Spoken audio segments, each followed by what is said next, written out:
Bir gün ərzində çatdırdığım işləri bilən hər kəs mənə deyir ki, sanki sənin bir günün 72 saatdan ibarətdir, necə çatdırırsan bu qədərini?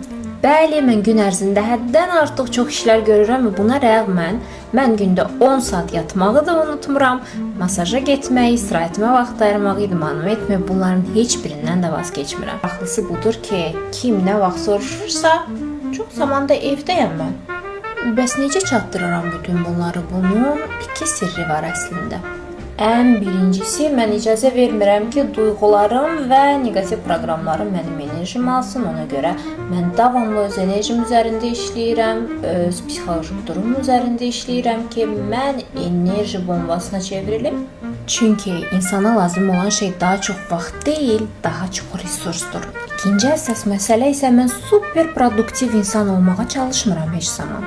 Qızıl formulam var hər zaman, hansı işlər ki mənə qazanc verir, amma özüm o işləri görərkən enerjim tükənir, vaxtım gedir. O işlər üçün komanda formalaşdırıram və komandamla mən əl birliyi ilə çox işlər bacara bilirik gün ərzində, hansı işləri ki mən tək olsaydım, əlbəttə ki bacara bilməzdim. İnsanlar çox zaman komanda qurmaqdan və özünə kömək edən dəstəkçi bir sistemi olmasından qorxur.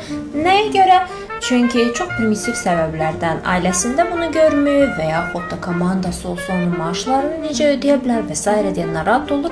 Bütün resursu buna gedir, bütün resursunu gündəlik özü etməsə də olar kateqoriyasına aid olan məsələlərə xərcləyir bütün resursunu və əlbəttə ki, həyatını heç də rəngarəng yaşaya bilmir, vaxtını, aylarını, günlərini boşuna xərcləməyə davam edir. Buna görə də mən istəyirəm ki, bugün sənə tamamilə ödənişsiz bir texnika hədiyyə edim. Hansı texnika ilə ki, artıq sənin enerjini alan məsələləri işləyə bilərsən.